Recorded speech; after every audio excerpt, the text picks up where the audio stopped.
तो हमने आपको हरियाणा में हुई हिंसा के हथियार दिखाए थे। हमने दिखाया था कि कैसे हिंसा वाले दिन पहले से ही भड़काऊ बयान दिए जा रहे थे, आग में घी डालने का काम किया जा रहा था, लेकिन खट्टर सरकार के कान में रुई डालकर सोई हुई थी। मेवात को किसने जलाया, ये सवाल तो बार बार पूछ लिया और हरियाणा का पूरा सिस्टम अब तक इस सवाल का जवाब ढूंढ रहा है।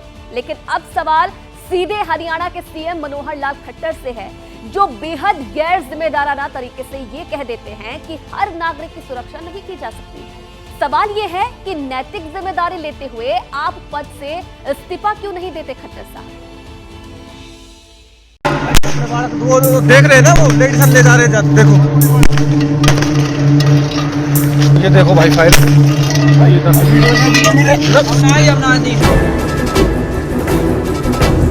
आप कहीं भी चले जाइए, दुनिया में किसी भी देश में चले जाइए, हर व्यक्ति की सुरक्षा पुलिस के द्वारा करना संभव नहीं होता। हर व्यक्ति की सुरक्षा पुलिस के द्वारा करना संभव नहीं होता।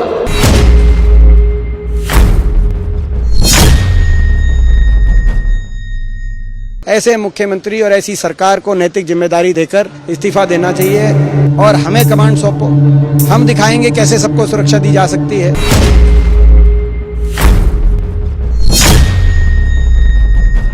बर्खास्त कर देना चाहिए हरियाणा की सरकार। आपने हमारे उस प्रदेश का बट्टा बिठा दिया जिस प्रदेश का नाम बहुत बड़ा था। और अगर आप और आपकी सरकार हरियाणवियों की सुरक्षा करने में असमर्थ है तो ये राजनीतिक दिवालियापन है। झोला उठाइए और घर चले जाइए।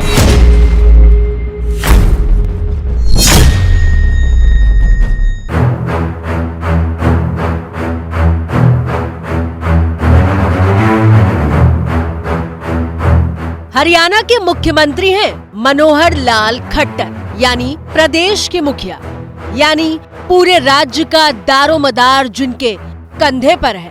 एक मुख्यमंत्री से राज्य की जनता उम्मीद करती है कि रोजी रोटी और काम धंधे से लेकर सुरक्षा व्यवस्था के मोर्चे तक सीएम साहब पूरा ख्याल रखेंगे। लेकिन हुआ क्या?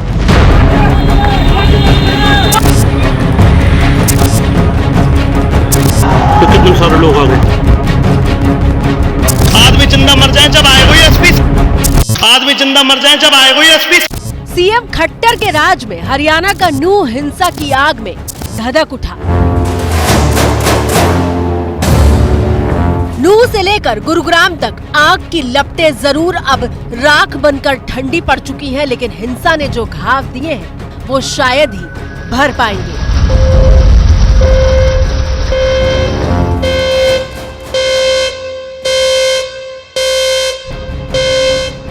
और इस हिंसा से मनोहर लाल खट्टर के दामन पर जो दाग लगा है वो शायद मिट पाएगा।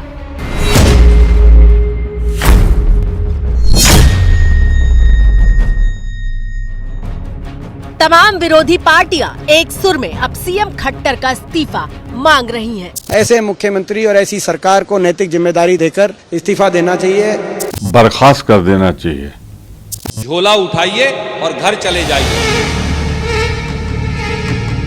खट्टर से इस्तीफा मांगा जा रहा है क्योंकि वो चूक गए हैं, और ये चूक किसी एक मोर्चे पर नहीं बल्कि कई मोर्चों पर हुई है। एक के बाद एक कई किरदार मेवात में हिंसा की जमीन तैयार करने में शामिल रहे, लेकिन खट्टर सरकार सोई रही। सीएम खट्टर की पहली चूक के तौर पर सामने आता है मोनू मानेसर का नाम। बड़ी खुशी के साथ बताया जा रहा है 31/7/2023 दिन सोमवार को मेवात ब्रज मंडल यात्रा है। सभी भाई बढ़ चढ़कर हिस्सा ले और बढ़ चढ़कर मेवात के सभी मंदिरों में जाएं। मानेसर का रहने वाला मोनू बजरंग दल से जुड़ा हुआ है और खुद को गोरक्षक बताता है। मोनू मानेसर ने भारी संख्या में मेवात के नल्हड़ मंदिर पहुंचकर जलाभिषेक करने की अपील की थी। मोनू ने कहा था कि वो खुद भी आएगा। हम खुद यात्रा में शामिल रहेंगे और हमारी पूरी टीम यात्रा में शामिल रहेगी। मोनू मानेसर के इस वीडियो के बाद ही मेवात के माहौल में तनाव बढ़ने लगा था, क्योंकि मेवात में एक धर्म विशेष के लोग नहीं चाहते थे कि मोनू मेवात की जमीन पर कदम रखे। आपको बता दें कि मोनू मानेसर वही शख्स है जो राजस्थान में वांटेड है, जिस पर जुनैद और नासिर की हत्या का आरोप है। हरियाणा के माननीय मुख्यमंत्री मनोहर लाल खट्टर की दूसरी चूक के तौर पर सामने आता है एहसान मेवाती पाकिस्तानी का नाम। भाइयों जी, मोनू मानेसर ने मेवात में यात्रा लेके आ रोए, कसम खुदा की, यकीन करोगा, मारो या मरो, सही है ना। देखो, मारो तो फिर भी सवाब है, और मैं यकीन के साथ कह रहा हूँ, और जब मर गया तो जन्नत का हकदार हूँ। मतलब शहादत है यार, हक पे लड़ रहा हूँ, मुसलमानों के लिए लड़ रहा हूँ, जंग है यूँ, और या मैं इंशाल्लाह अल्लाह ताला से उम्मीद है कि हमें कामयाब करेगा। पहले मोनू मानेसर का वीडियो सामने आया, उसके बाद एहसान मेवाती ने जहर उगलने वाले बयान जारी किए और भीड़ से हिंसा करने की अपील की। ये जैसे आवा ना, सही है, जिनकी तोड़ फोड़ कर दो। और हिंदू से तो मैं कहना चाहूंगा कि मेरे भाइयों, जो धर्म के रखवाले हो ना, तो धर्म की रखवाली करो, अपने मुसलमानों को या म्यो को या मेवात वालों को ना छेड़ो, नहीं तो तुम्हारी और तुम्हें पता भी नहीं चलेगा, तुम्हारी इतनी बड़ी औकात नहीं है। सोशल मीडिया पर मौजूद ये वीडियो मेवात की फिजाओं में नफरत का बारूद भरने का काम कर रहा था और खट्टर सरकार का पूरा सिस्टम न जाने कौन सी नींद में सोया हुआ था।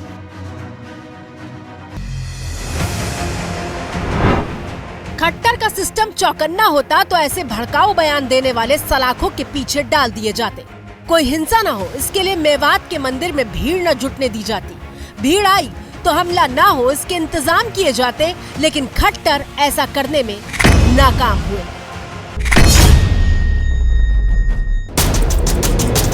आपकी स्क्रीन पर मौजूद इस शख्स का नाम है बिट्टू बजरंगी और ये खट्टर सरकार की तीसरी चूक का नाम है। पूरी लोकेशन दे दूं उनको, मैं कहाँ आ रहा हूँ। नहीं, ये बोलेंगे कि बताया नहीं, ये बताया नहीं, और ये बोलेंगे कि बताया नहीं कि हम ससुराल आए और मुलाकात नहीं हुई, तो इसलिए हम पूरी लोकेशन देंगे। अभी हम पाली हैं और निकलेंगे धौस से ही। फूल माला तैयार रखना, कोई दिक्कत नहीं है। जी जा रहे तुम्हारे? हाँ बिल्कुल, क्योंकि ये बोलते हैं ना कि बताना नहीं, निकल गए जी, बताया नहीं, पूछा नहीं। ये सारे मुलाकात करने के लिए 150 गाड़ियाँ फुल सिस्टम। मैं आपका भाई मोनू मानेसर, बजरंग दल प्रांत। पहले मोनू मानेसर ने मेवात आने की अपील की, उसके बाद एहसान मेवाती ने मोनू मानेसर गैंग के खिलाफ भड़काऊ बयान देकर हिंसा की जमीन तैयार की, और इन सब के बीच में बिट्टू बजरंगी जैसे लोगों ने आग में घी डालने का काम किया। लेकिन खट्टर सरकार का खुफिया सिस्टम, उनका नेटवर्क किसी को भनक नहीं लगी, सब सोए रहे। और जब हिंसा हो गई तो हरियाणा के माननीय गृह मंत्री अनिल विज देश को ये बताने आ गए कि साजिश हुई है। कदर हथियार लहराए गए हैं, जिस तरफ गोलियां चलाई गई हैं, ये अकस्मात हुआ नजर नहीं आता।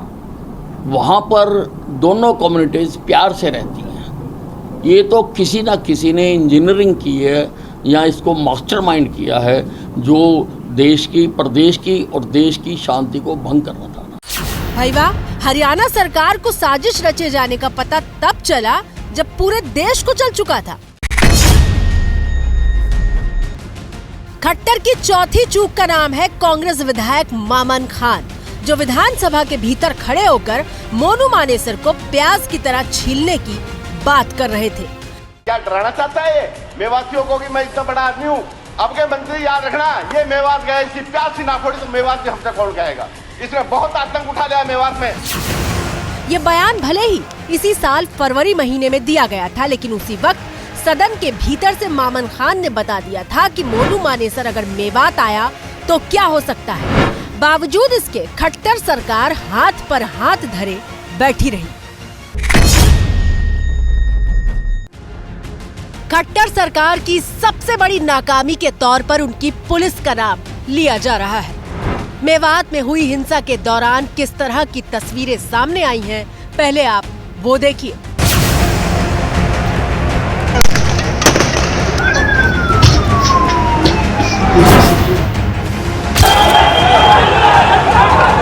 पहाड़ों पे बैठे भाई, फायरिंग करे दबा दो।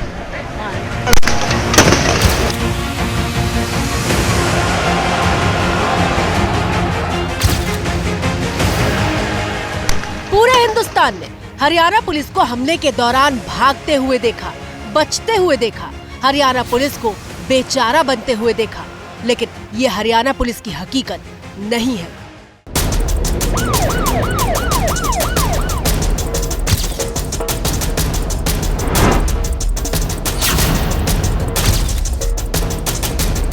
हरियाणा पुलिस की गिनती देश की बेहतरीन पुलिस के तौर पर की जाती है।